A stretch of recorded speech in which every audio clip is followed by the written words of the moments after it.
Bonjour à tous, c'est Baptiste de MGK Photographie et on se retrouve aujourd'hui, comme tu l'as vu dans l'intro, pour tester une pellicule un peu particulière. J'ai pas beaucoup d'infos là pour l'instant sur la pellicule, je la shoot un petit peu à l'aveugle, mais je vais te donner plus d'infos dans la suite de la vidéo. C'est une pellicule donc de Svema qui est conditionnée par Astrum, qui est une pellicule noir et blanc 200 ISO, russe pour le coup. Et que j'ai acheté sur les ateliers de Marinette qui permettent d'acheter quand même pas mal de pellicules un petit peu originales comme celle-là, et on va aller tester ça aujourd'hui. De ce que j'ai pu voir comme image, c'est un film qui est assez contrasté, qui ressemble un petit peu à du film de cinéma, donc peut-être que c'est des stocks de Orvo ou des choses comme ça, mais il me semble que Svema fabrique encore son propre film. Donc on va voir ça, ça va être l'occasion de tester ça dans l'EOS 5. Voilà, parce que j'avais pas trop envie de m'embêter avec les réglages. C'est ma première sortie photo depuis le second confinement. Ça fait plaisir d'aller faire des images. On va essayer de trouver des trucs assez chouettes. C'est parti.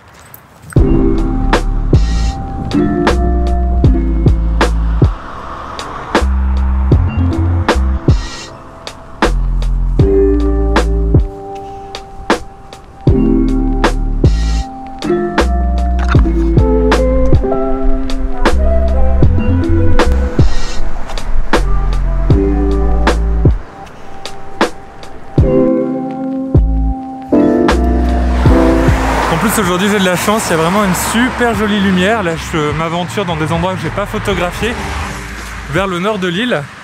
Donc ça va être assez chouette je pense de tester cette pellicule dans ces conditions. Il y a un beau soleil, on va avoir des bons résultats.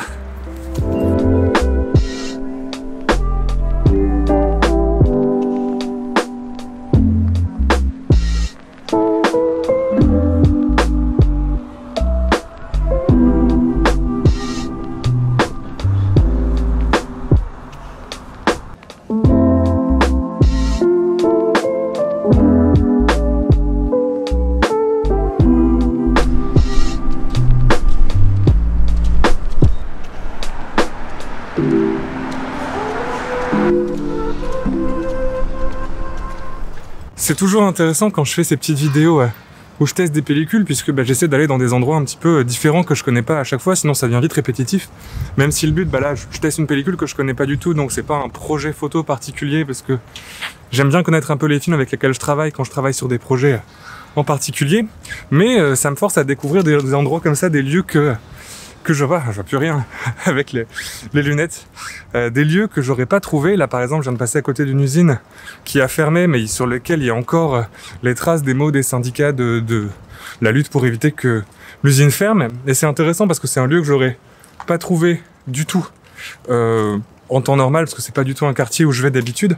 Mais le fait de devoir essayer de me renouveler dans ces reviews de pellicules, ça me force à aller découvrir des endroits, et ça c'est un bon conseil photographique, essayer de sortir de son quotidien, même aller faire une balade spécifiquement pour faire des photos. Je suis pas très loin de chez moi, mais quand même dans un coin où d'habitude j'ai aucune raison d'y aller, et il y a des super sujets à photographier.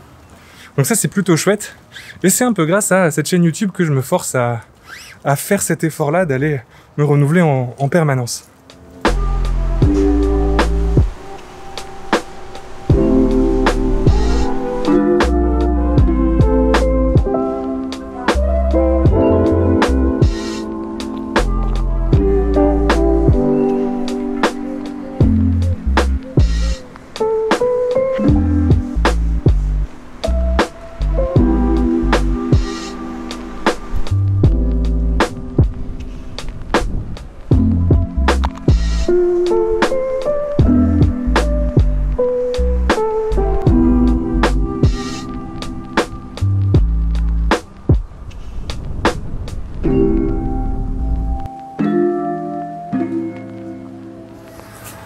Exactement comme tout à l'heure, là je viens de trouver un endroit vraiment chouette qui est, je sais pas, c'est tout un petit quartier résidentiel mais bâti autour d'une vieille courée ou d'un grand square, et c'est assez top. C'est plein de petites maisons en briques un peu ramassées comme on en a beaucoup dans le nord de la France.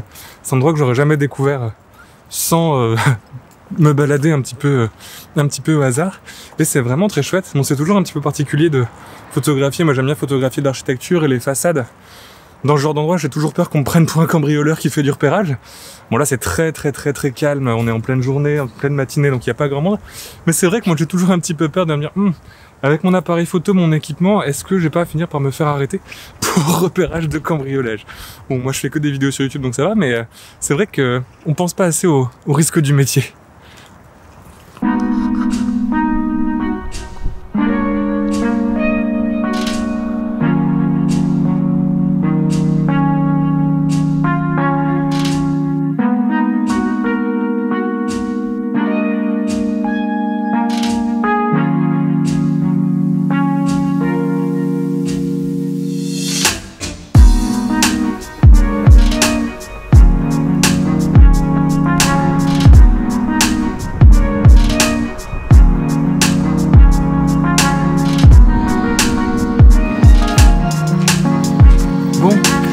J'ai quasiment terminé la pellicule, il me reste 2 vues à faire et cette petite balade m'a fait pas mal réfléchir sur la manière dont je fais ces vidéos de tests de pellicule et de la constante de ma photographie au niveau des tests. C'est pas facile sur YouTube de devoir tout le temps tester des nouvelles choses parce que c'est vrai que moi ça a été une grande partie de comment j'ai construit ma chaîne par le test de matériel et de pellicule.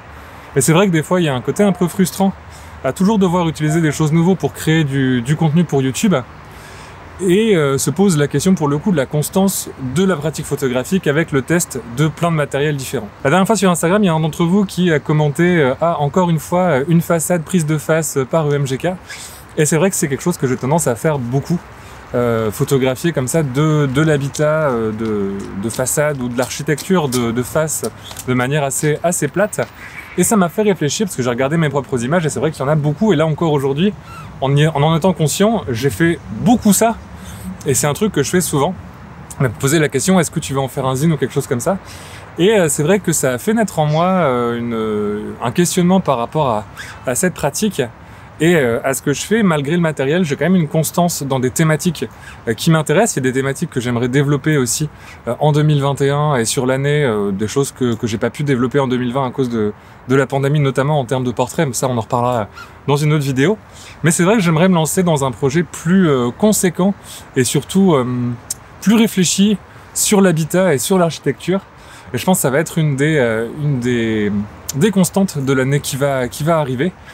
En tout cas, là, des fois, ça fait longtemps que j'avais pas pu faire de photos à cause du second confinement et tout ça. Et cette balade, non seulement ça m'a fait pratiquer la photo, ça m'a, j'espère, fait découvrir un film assez sympa, mais surtout ça m'a fait réfléchir, ça m'a fait poser des questions sur pourquoi je photographie ce que je photographie.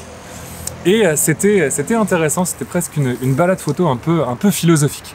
Bon, allez, trêve de blabla, on va terminer ces 2 photos et puis parler un petit peu de la pellicule, parce que c'était quand même le but de départ de cette vidéo.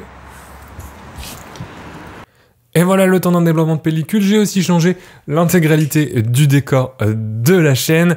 Bon, si t'as pas suivi, j'ai déménagé entre le moment où j'ai tourné le début de cette vidéo et la fin. C'est pour ça que la prise de vue date de décembre et la conclusion arrive en février. Rien que de très normal. En tout cas, maintenant, on va pouvoir conclure cette vidéo avec quelques infos supplémentaires sur Astroom et mon avis définitif sur cette pellicule. Quand on cherche des infos sur Astroom, on tombe sur le site de la compagnie qui explique un petit peu leur histoire.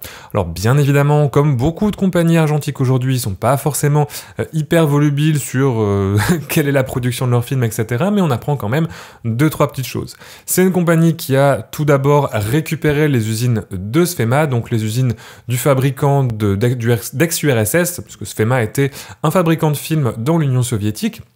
Donc un peu comme Foma l'a fait, ils ont récupéré les équipements, ils ont continué à produire du film, principalement du film pour les radiographies et du film pour la surveillance aérienne, qui sont encore 2 marchés assez importants dans certains pays en termes de films argentiques. Et depuis 2005, ils indiquent qu'ils ont un partenariat avec Kodak pour la production de films photos. Alors, sur leur site, c'est pas clair si c'est Kodak qui produit le film ou si Kodak sert de partenaire pour le contrôle de qualité du film, son conditionnement, etc. En tout cas, ils ont un partenariat avec Kodak pour la production de leurs films photographiques. Reste à savoir quels sont les teneurs de ce partenariat. Bien évidemment, il y a assez peu d'informations sur leur site internet à ce propos. Dans tous les cas, de mon côté, j'ai beaucoup aimé ce film, donc c'était la Svema Photo 200. Je trouve qu'on a vraiment une ambiance un petit peu cinématographique dans ce film. On a un grain qui est très fin, on a une qualité d'image et une acutance qui est aussi très forte. Pour information, moi j'ai développé le film dans du Xtol à 1+1, donc une dilution assez standard et un traitement assez standard. C'est le traitement que je fais depuis 1 an maintenant sur l'ensemble de mes pellicules noir et blanc. On a également un bon contraste dans les images, une très bonne dynamique, et tu auras pu remarquer, si tu fais un peu attention aux images, que la sensibilité au spectre lumineux est un petit peu plus élevée que sur un film panchromatique normal. C'est pour ça que sur des textes rouges, notamment dans les photos de l'usine, les textes marqués en rouge ont un petit peu disparu, sont devenus un petit peu plus clairs. C'est dû à la sensibilité un petit peu plus importante au spectre lumineux, un petit peu plus large, plus qu'importante, une sensibilité plus large au spectre lumineux, que avec un film panchromatique classique. Je te conseille vraiment de faire le test de ce film parce qu'en plus c'est un film qui coûte pas très cher par rapport à d'autres types de films un petit peu plus exotiques. C'est un film que tu vas trouver entre 5 et 6 euros. De mémoire, moi je l'ai payé 6 euros sur le site des ateliers de Marinette et franchement pour le prix c'est une très très bonne référence. Moi j'ai beaucoup aimé le shooter, je trouve qu'il y a vraiment un look différent entre cinéma classique, cinéma noir en même temps avec pas mal de contrastes. C'est vraiment une bonne expérience à faire et je trouve que pour le prix on a vraiment un film de très bonne qualité. Voilà, dans tous les cas, j'espère que tu auras apprécié découvrir cette pellicule au travers de mes images. Si tu veux aller plus loin, comme d'habitude, sur la page Tipeee, tu retrouveras les images de la vidéo, l'entièreté même des images du rouleau, les 36 images de la pellicule en haute définition. Donc si tu veux aller plus loin pour voir ces images, n'hésite pas à aller rejoindre la page Tipeee. Si découvrir des films argentiques nouveaux t'intéresse, tu peux déjà t'abonner à cette chaîne et puis aussi aller checker Box Argentique qui est une box photo sur abonnement qui va te permettre de découvrir des films tout au long de l'année 2021. Ça peut être une de tes bonnes résolutions photographiques de cette année de t'y abonner. Voilà, en tout cas de mon côté, je suis très content de revenir un petit peu sur YouTube. Alors, le rythme va être encore un petit peu perturbé dans les semaines qui viennent. Malgré tout, on s'installe doucement, mais j'ai plein de projets pour cette année qui arrive. Peut-être des vidéos sur la chambre noire. J'ai enfin l'espace pour peut-être installer une petite chambre noire à domicile. Donc ça, c'est vraiment chouette et c'est vraiment un projet que j'ai envie de mener pour cette année 2021. Et puis plein d'autres choses qui arrivent dans l'année à venir. Franchement, j'ai hâte. Là, on est vraiment super bien installé pour pouvoir travailler à fond sur ces différents projets. Voilà, mais moi je te dis à la prochaine et d'ici là, bonne photo!